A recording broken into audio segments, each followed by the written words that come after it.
Daniel Höffel, né en 1929, l'année la plus froide du XXe siècle et l'année de la plus grande crise économique de ce même siècle.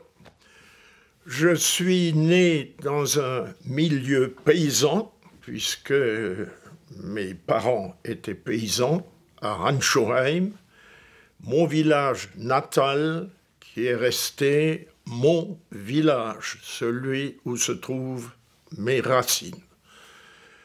J'ai suivi l'école depuis Ranchoheim, l'école primaire de l'époque, qui était une école de classe unique, c'est-à-dire tous les élèves de 6 à 14 ans se trouvaient sous la houlette du même instituteur et qui nous apprenait, je dirais presque à la perfection, et l'allemand et le français.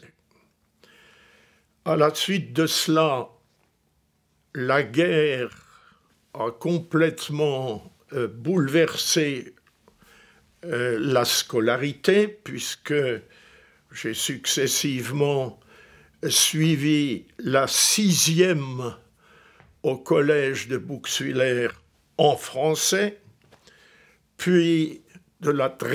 à la 7. classe pendant la guerre à Strasbourg et à Bouxwiller, le lycée intégralement en allemand, avec éradication de la langue française, et mes classes du baccalauréat, je les ai commencées en allemand, je les ai terminées en français, et c'est ainsi que je suis arrivé en 1946 au début d'un cursus universitaire qui m'a conduit à la faculté de droit et à l'Institut de sciences politiques de Strasbourg.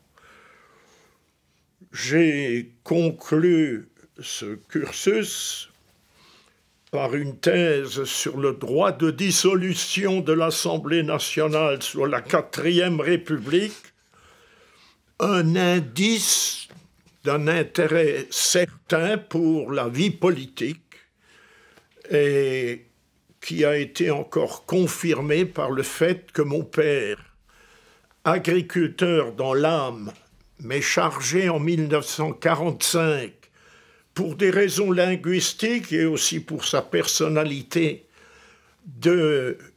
d'être co-créateur de la plupart des organisations agricoles qui l'ont mené au Conseil de la République, le Sénat d'alors, en 1948.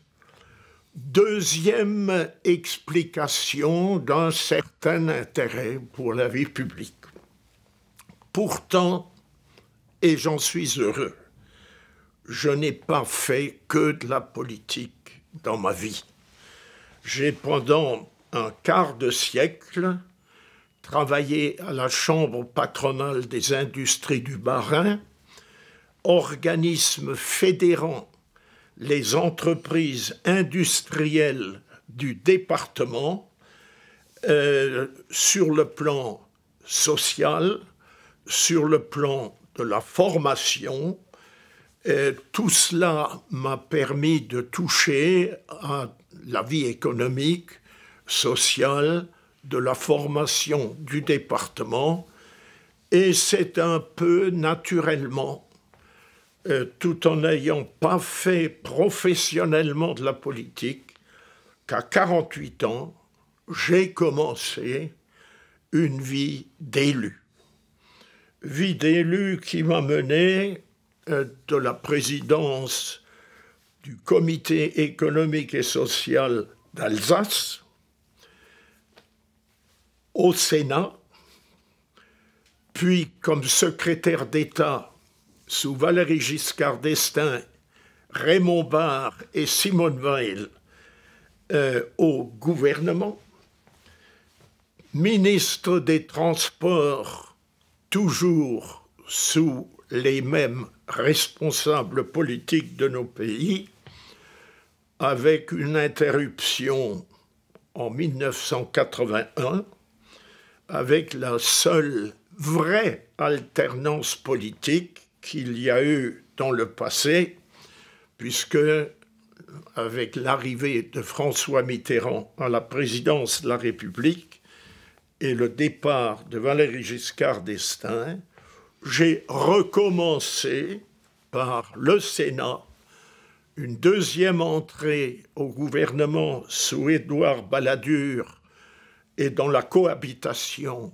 avec François Mitterrand, le tout se terminant par un échec aux dernières sénatoriales où je me suis présenté en 2004.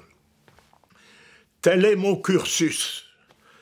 Et si je regarde rétrospectivement, j'ai le sentiment qu'il ne faut jamais bâtir ou vouloir bâtir une carrière politique en ne faisant que cela. On ne peut s'engager dans la vie publique au service de ses concitoyens que si, professionnellement ou d'une manière générale, on a eu l'occasion de servir ses concitoyens à travers une vie professionnelle différente.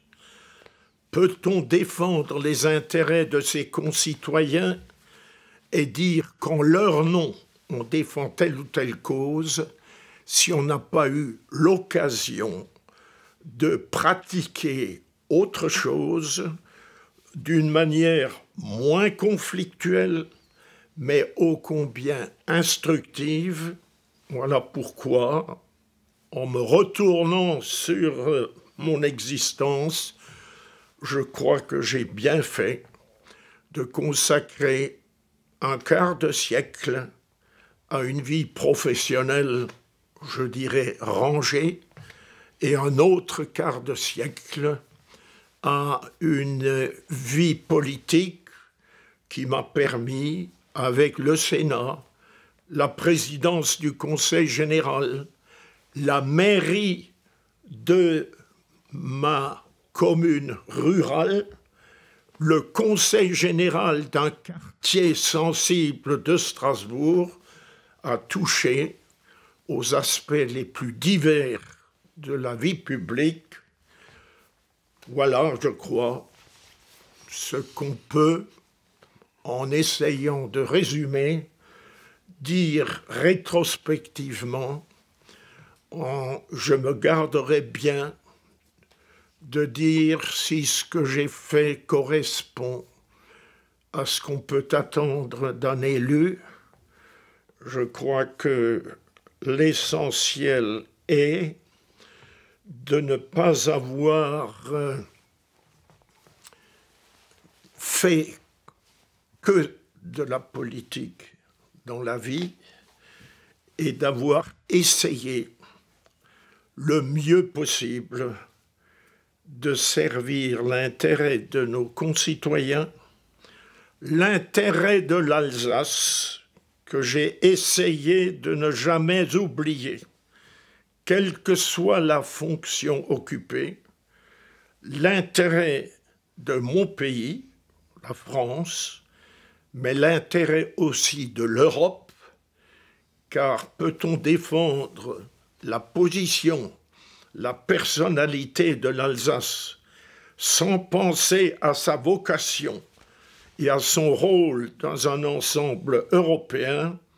Je crois que ça, ce sera, surtout dans les années difficiles qui sont devant nous, une mission essentielle qui incombera aux élus, et cette cause-là vaut la peine, sans mandat, d'être défendue de la part du non-élu que je suis devenu. Le débat sur l'avenir des régions, sur la décentralisation, sur le rôle des régions et de la France dans un ensemble européen, dépend largement du fait pour la France de savoir respecter, protéger et se baser sur une régionalisation effective. L'avenir n'est plus dans une cohabitation au sein de l'Union européenne ou de toute autre forme d'Europe.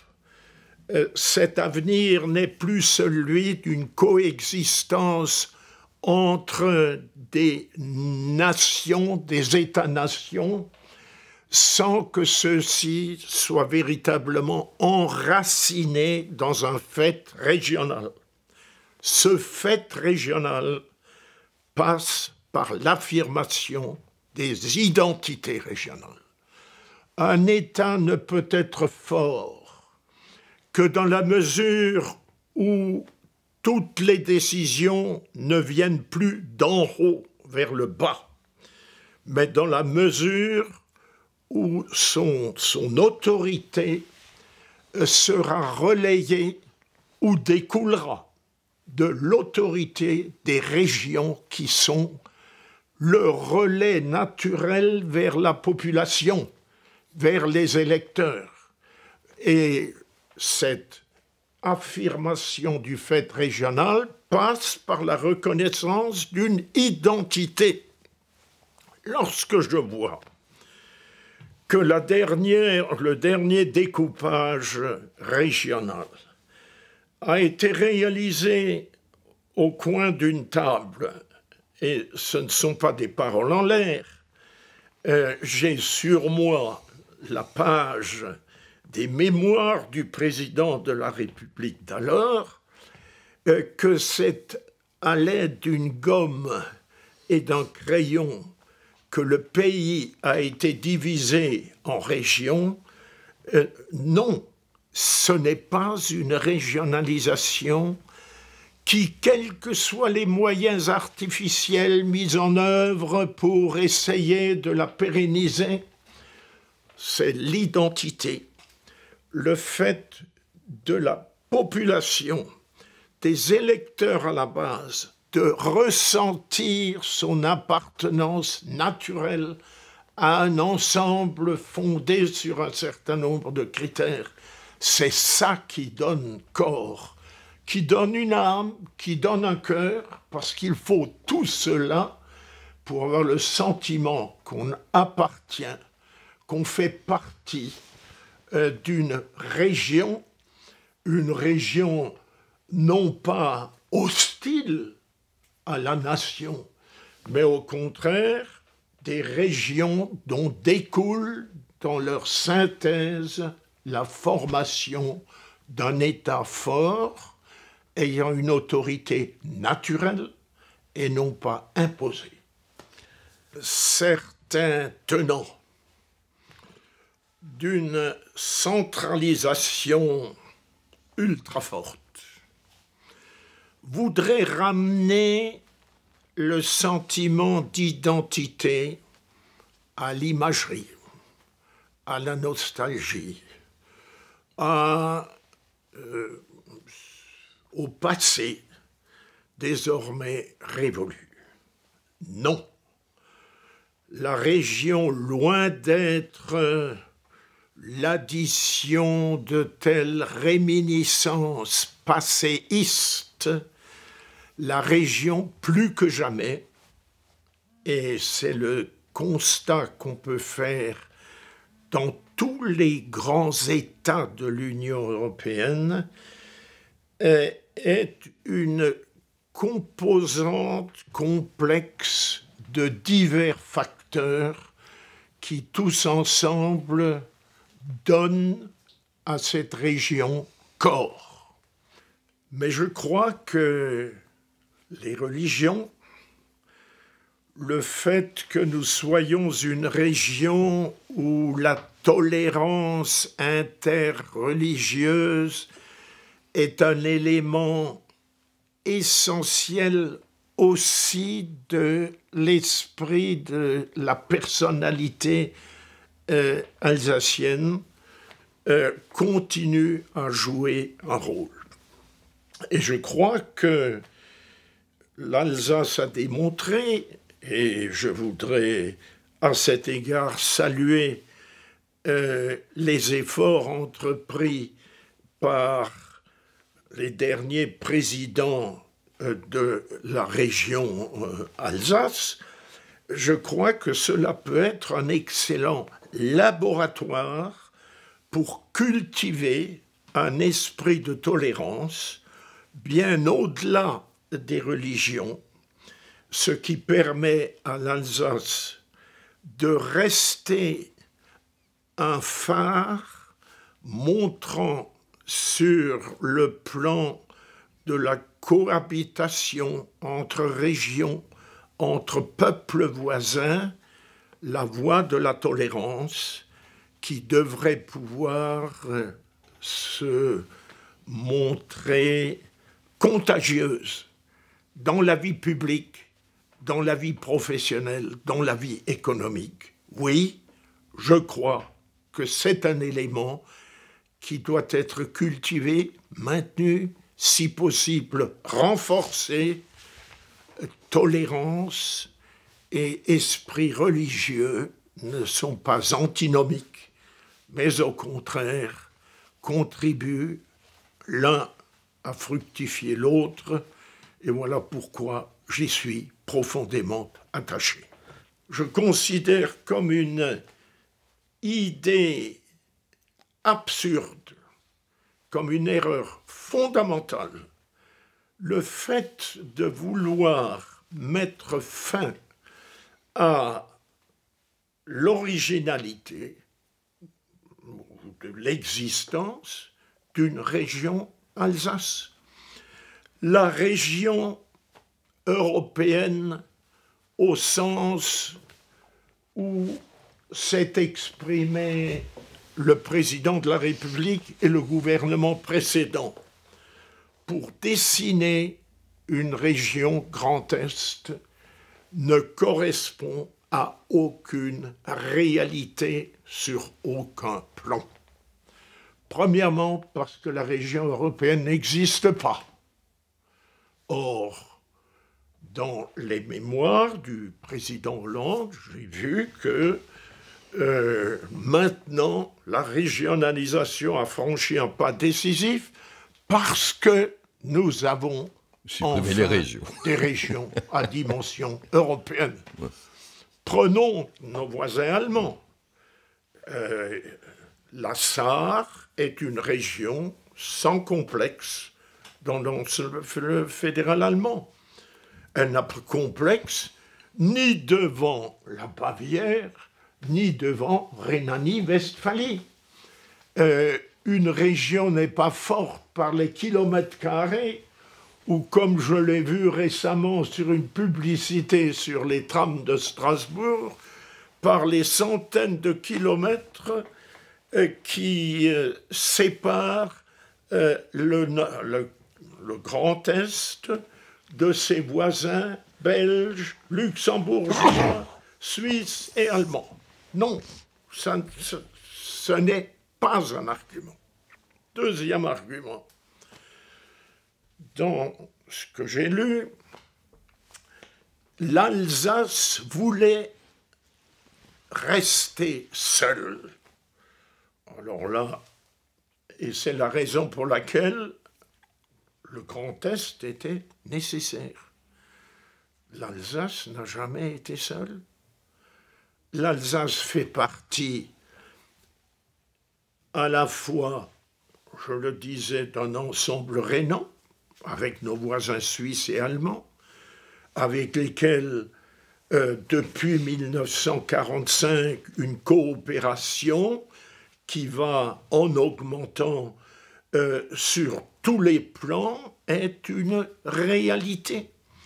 L'Alsace a des intérêts communs, et j'en sais quelque chose avec la Franche-Comté, qui, comme par hasard, ne figure pas dans le Grand Est.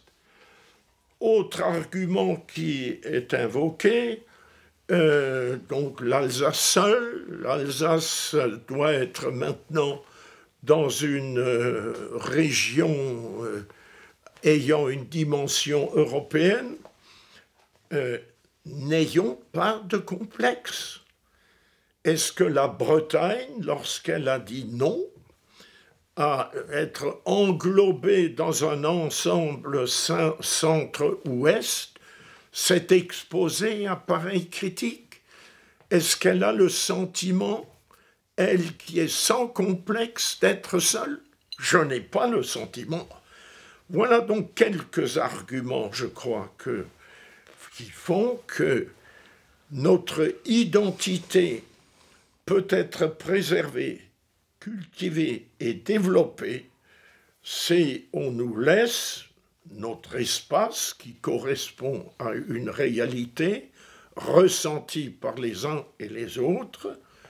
Et je me battrai toujours pour que la régionalisation française soit fondée d'abord sur des régions ayant une personnalité et non pas sur des régions résultat d'un découpage artificiel et ne correspondant à rien, car je crains que l'effacement des identités régionales ne soit que le relent d'une volonté de renforcer une centralisation qui est à contre-courant de tout ce qu'on peut constater en Europe occidentale actuellement dans notre pays.